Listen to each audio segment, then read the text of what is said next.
بسم اللہ الرحمن الرحیم۔ السلام علیکم۔ ایک آشانہ بصیرت کا آڈیو بک چینل ہے اور آپ جو کتاب سماعت فرما رہے ہیں اس کا نام ہے درس عقائد۔ اس کی تالیف کی حجت الاسلام والمسلمین غلام علی سنجیری نے اور اس کا ترجمہ کیا ہے سید سبطین علی نقوی نے۔ آئیے سنتے ہیں اس درس کا 98واں درس، مات حصہ نمبر 4،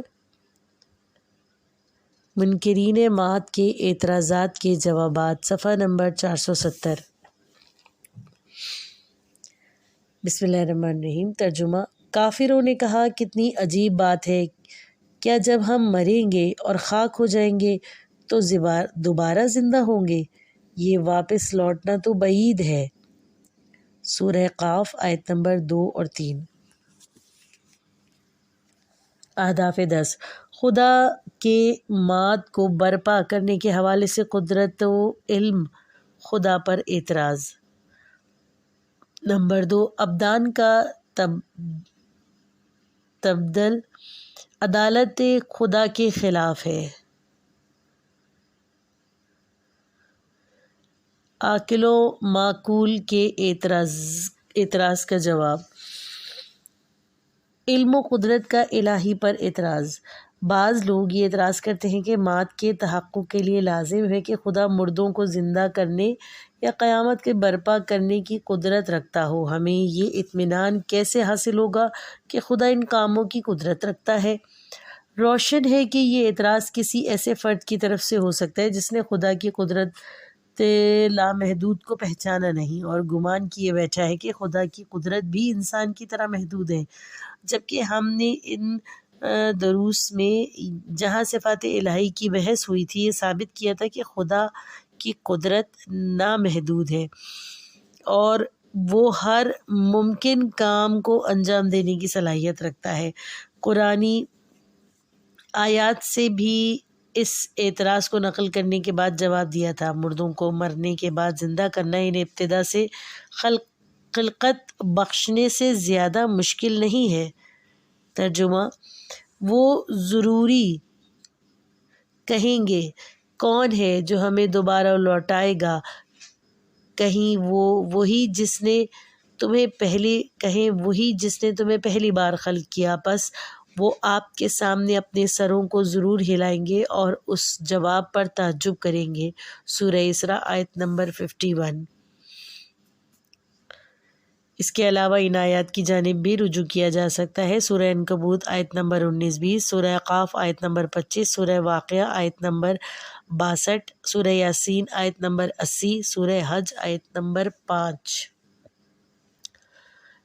ترجمہ۔ اور وہی ہے جو خلقت کا آغاز کرتا ہے اور پھر واپس بھی بلا لیتا ہے، اور یہ بازگشت پہلے مرحلے سے آسان تر ہے۔ سورہ روم آیت نمبر 27۔ اس کے علاوہ ایک اور دوسرا شبہ بھی ایجاد کیا گیا جو تقریباً اس اعتراض سے ملتا جلتا ہے۔ بعض افراد کہتے ہیں کہ اگر خدا یہ چاہتا ہے کہ بوسیدہ خاک ہوئے جسموں کو جمع کرے تو اس کے لیے ضروری ہے کہ ایک دوسرے کا جز بن چکے اعضاء کو ایک دوسرے سے جدا کرنے کی توانائی و قدرت بھی رکھتا ہو۔ نیز اس کام کے لیے ضروری ہے کہ یہ بھی جانتا ہو کہ کون سا جز کس کا ہے۔ اس کے لیے ضروری ہے کہ ہزاروں سال طویل مدت میں گزرے ہوئے کروڑوں اربوں افراد کے کردار سے واقف ہو اور ان میں سے کسی ایک کے متعلقہ بھی کسی چیز کو نہ بھولا ہوتا تاکہ ہر شخص کو اس کے کیے کے مطابق سزا و جزا دے سکے۔ پر ہم یہ کیسے ثابت کریں گے کہ خدا اس قسم کا علم رکھتا ہے؟ اس سوال کا جواب بھی خدا کے لامحدود علم پر غور کرنے سے واضح ہو جاتا ہے، کیونکہ اگر ہم عقیدہ رکھتے ہوں کہ خدا لامحدود ہے اور اس میں نسیان کا کوئی راہ نہیں تو یہ اشکال خود بخود برطرف ہو جائے گا۔ قرآن نے بھی فرعون کے جواب میں جب اس نے کہا تھا کہ اگر خدا انہیں زندہ کرے گا اور ان کا حساب لے گا تو ان سے پہلے کے تمام انسانوں کی حالت کیسی ہوگی؟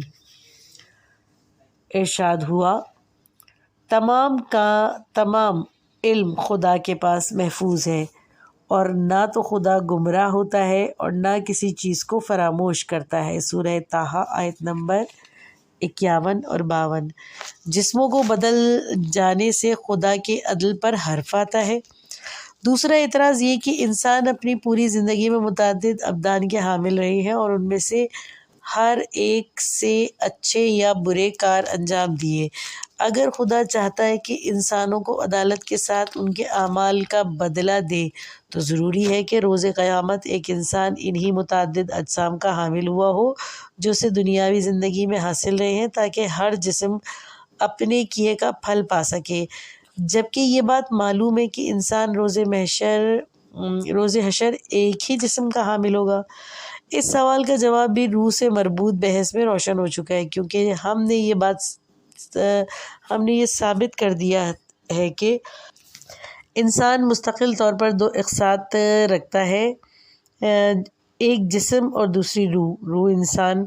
روح انسان ثابت ہے اور جسم کے تغیر کے ساتھ اس پر تبدیلیاں عارض نہیں ہوتی، اور ہم یہ بھی بیان کر چکے ہیں کہ انسان کی حقیقت اس کی روح ہے، یعنی یہ انسان کی روح ہی ہے جو اچھے یا برے کام کا انتخاب کرتی ہے، اور جہاں آخرت میں بھی یہ روح ہی ہوگی جو اپنے اعمال کا صلہ پائے گی۔ اس بنا پر دنیا اور آخرت میں جسم ایک وسیلے سے زیادہ اور کچھ نہیں، اور اس کے بدل جانے سے عدالت الہی پر کوئی اثر نہیں پڑتا۔ شبہ عاقل و معقول۔ فرض کیجئے کوئی شخص دنیا سے چل بسے اور اس کے دفن کرنے کے بعد اس کے قبر کے کنارے ایک بیری کا درخت لگا دیا جائے۔ کچھ عرصے بعد اس کا بدن پراگندہ ہو کر خاک میں مل جائے گا، اور یہ بیری کا درخت اس زمین سے جس میں اس مردے کے اجزاء مل چکے ہوں گے نامیاتی اجزاء کو اخذ کرے گا۔ اب ایک شخص آئے گا اور اس بیری کے درخت سے کچھ بیر کھا لے گا، اور کچھ عرصے بعد وہ بھی دنیا سے چل بنے گا، تو پہلے مردے کے اجزاء اور اس مردے کے کچھ اجزاء باہم مل جائیں گے۔ مثلاً پہلے مردے کی آنکھوں کے اجزاء بیر کا جز بنے، اور ان میں سے کچھ ایک اور شخص نے کھا لیا اور اس سے اس کے سیدھے ہاتھ کا انگوٹھا بنا۔ اب خدا ان مشترکہ ذرات کو ہم میں سے کسے عطا کرے گا؟ خدا ان میں سے یہ اجزاء جس کسی کو بھی دے گا دوسرے کا جسم ناقص ہو جائے گا۔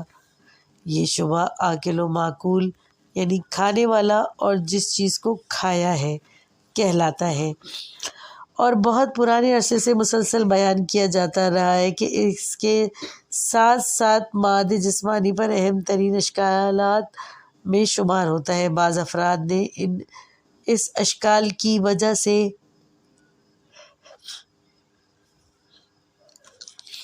مادہ جسمانی سے ہاتھ اٹھا لیا اور مادہ روحانی کے معتقد ہو گئے۔ اس شعبے کے جواب روح کی صحیح شناخت میں پوشیدہ ہے، کیونکہ جسے ہم نے توضیح پیش کی ہے، انسان کی حقیقت اس کی روح اور وہی ہے جسے عذاب یا جزا دی جائے گی۔ جسم فقط عذاب جھیلنے یا اجر پانے کا وسیلہ ہے، مگر خود کوئی اہمیت نہیں رکھتا۔ اس دلیل کی بنا پر یہ چیز کوئی اہمیت نہیں رکھتی کہ روز حشر ہمارے جسم کس مادے سے بنے گا، حتیٰ کہ اگر دنیاوی بدن کے بغیر بھی ہو تب بھی کوئی مشکل پیش نہیں آئے گی۔ اس جواب سے شبہ عاقل و معقول زائل ہو جاتا ہے اور انسان کے جسم کے ذرات کا مشترک ہونا کوئی اہمیت نہیں رکھتا۔ کچھ اور بھی جانیے۔ چونکہ منکر ان مواد میں سے کچھ متفرین کا جز ہیں، اس لیے مواد کا انکار کرتے ہیں۔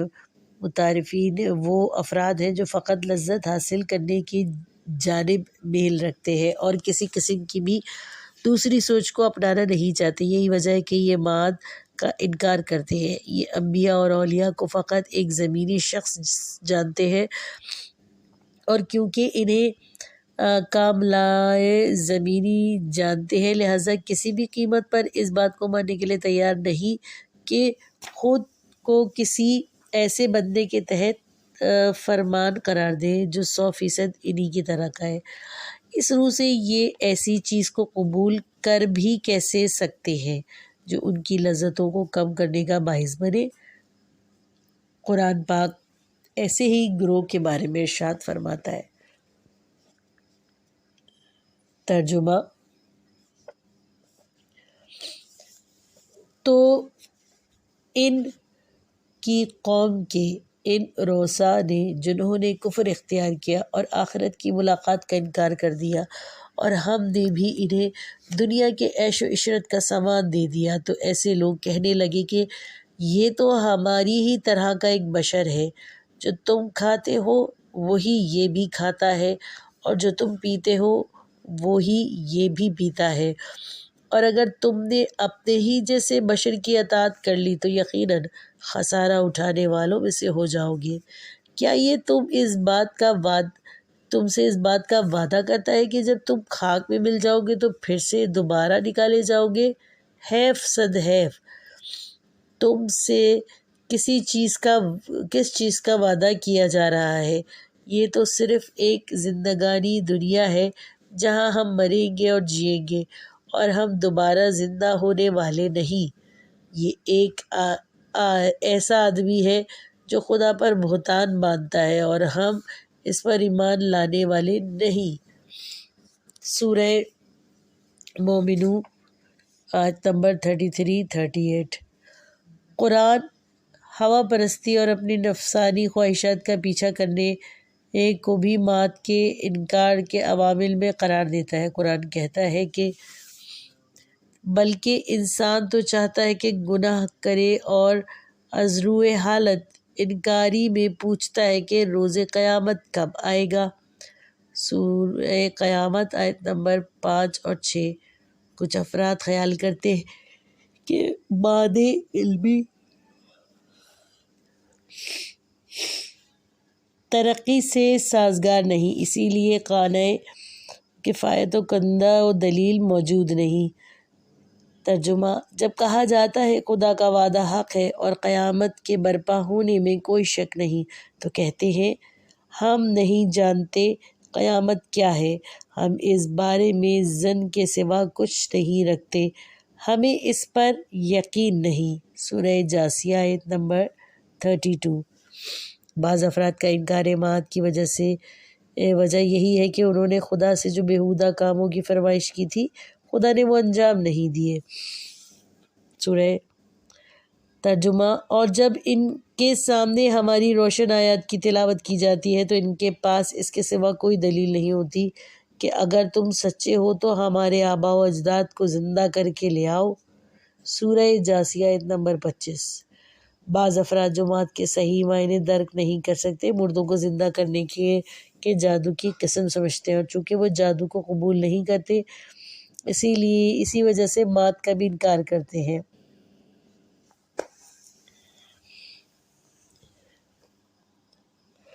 ترجمہ: اگر کہو کہ تم مرنے کے بعد دوبارہ زندہ کیے جاؤ گے، تو کافر کہتے ہیں یہ تو ایک آشکار جادو کے سوا کچھ نہیں۔ سورہ ہود آیت نمبر 7۔ بعض افراد کہتے ہیں کہ جب ہمارے اجزاء و بدن پراگندہ ہو جائیں گے اور زمانے کے نشیب و فراق کے ساتھ اس طرح جا بجا ہو جائیں گے کہ بازگشت کے قابل بھی نہ رہیں گے، تو اس تناظر میں مات کے کوئی معنی نہیں۔ خدا انہیں اپنے علم لامتناہی کی بنا پر اس طرح جواب مرحمت فرماتا ہے۔ ترجمہ: اور وہ جنہوں نے کفر اختیار کیا کہتے ہیں قیامت نہیں آئے گی۔ آپ کہہ دیجئے کس لیے؟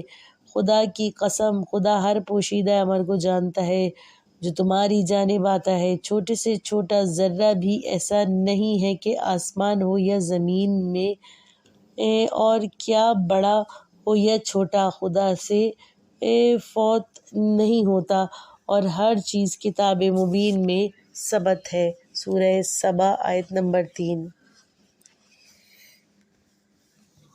خلاصہ درس، منکران ماد مختلف علتوں کی وجہ سے اس کے منکر ہوتے ہیں۔ ان میں سے بعض کا کہنا ہے کہ خدا اجسام کو دوبارہ زندہ کرنے کی قدرت ہی نہیں رکھتا، اور یہ شبہ ان افراد کا ہے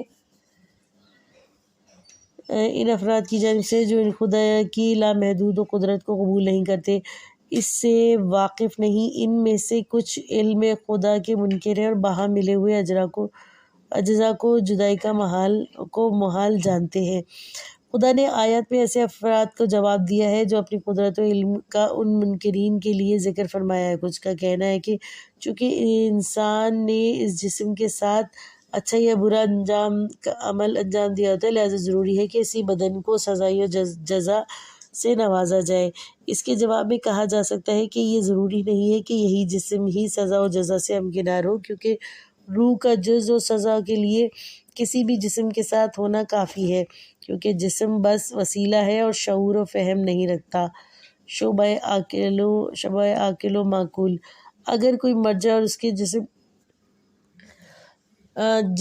کا جسم مختلف اجزاء میں تقسیم ہو کر انسانوں یا جانوروں میں تبدیل ہو جائے اور اس طرح یہ سلسلہ چلتا رہے، تو اگر ایک طرف ہم یہ کہیں کہ انسان اس جسم مادی کے ساتھ محشور ہوں گے، تو سوال یہ ہے کہ خدا کس طرح کسی جسم کو بطور کلی جو کہ دوسرے بدن میں ہے یا اس سے اخذ شدہ ہے جدا کرے گا؟ اس صورت میں دوسرے جسم میں سے اجزاء کم ہو جائیں گے اور جسم ناقص رہ جائیں گے۔